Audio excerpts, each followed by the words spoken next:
ముఖ్యంగా సిద్దిపేట పట్టణంలో గత రాత్రి దాదాపు 10 సెంటీమీటర్ల వర్షం పడడం జరిగింది. సిద్దిపేట పట్టణ పైభాగంలో ఉన్నటువంటి తొగుట మండలంలో కూడా 20 సెంటీమీటర్ల వర్షం పడి మరి పెద్ద ఎత్తున వరద నీరు రావడం జరిగింది. ముఖ్యంగా ఎన్సాన్పల్లి, తడకపల్లి చెరువులన్నీ కూడా ఓవర్ఫ్లో అయి పట్టణంలో ఉండే కోమటి చెరువు నుంచి నీరు వరద ఉధృతి గత 20 సంవత్సరాల్లో ఎప్పుడూ రానంత వరద ఒకేసారి రావడం వల్ల పట్టణంలోని పలు కాలనీల్లో లోతట్టు ప్రాంతాల్లో నీళ్లు రావడం జరిగింది.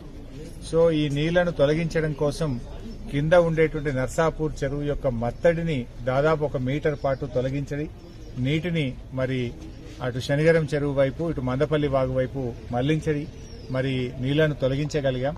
బట్ భవిష్యత్తులో కూడా ఇలాంటి క్లౌడ్ బ్రస్ట్ సిచ్యువేషన్స్ వచ్చినప్పుడు ఇంత పెద్ద ఎత్తున వరద వచ్చినప్పుడు దాన్ని ఎలా తట్టుకోవాలి, దీన్ని ఏ రకంగా ముందుకు తీసుకుపోవాలనే దాని మీద కూడా టెక్నికల్ గా ఇంజనీర్స్ తో మాట్లాడి ఇలాంటి సిచ్యువేషన్ మళ్లీ పునరావృతం కాకుండా కూడా తగిన జాగ్రత్తలు తీసుకునే ప్రయత్నం చేస్తాం.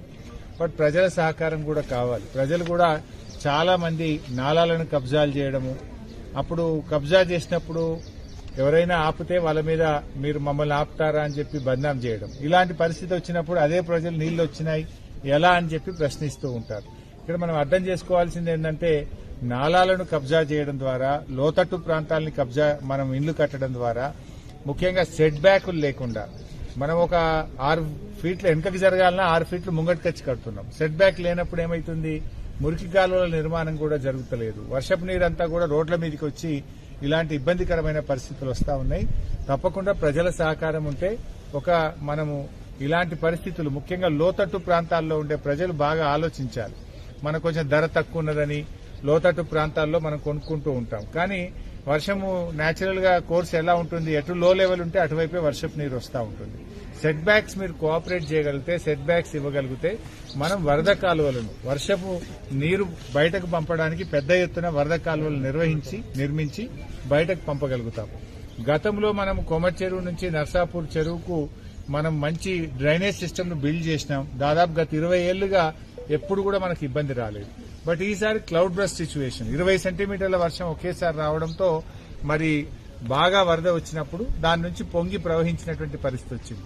దీని నుంచి కూడా తప్పకుండా ఆలోచిస్తాం. ఇలాంటి పరిస్థితులు మళ్లీ రేపు ఇంకా ఇంతకంటే పెద్ద వర్షం వస్తే కూడా ప్రజలకు ఇబ్బంది కాకుండా ఏం చేయాలి, ఎలాంటి వ్యవస్థ మనం నెలకొల్పాల్సిన అవసరం ఉందనేటువంటిది ఇంజనీర్స్ అందరితో కూడా డిస్కస్ చేసి ఒక ప్రణాళికను తయారు చేసుకుని ముందుకు పోతాం. బట్ ప్రజలకు కోఆపరేషన్ కూడా ఉండాలి. ప్రజలు కూడా తప్పకుండా అందరూ సెట్ బ్యాక్ తోని నిర్మించుకోవాలని చెప్పి కూడా ఇలాంటి దాని ద్వారా మనం నేర్చుకోవాలి. మనం అల్టిమేట్లీ ఇప్పుడు ఏం జరిగింది, కొంతమంది ప్రజలకు ఇబ్బంది జరిగింది, కొన్ని కాలనీల్లో ఇబ్బంది జరిగింది. ఇలాంటి మనం జరగకూడదు అంటే ప్రజలు కూడా కౌన్సిల్ తో సహకరించాలి. అప్పుడే మనం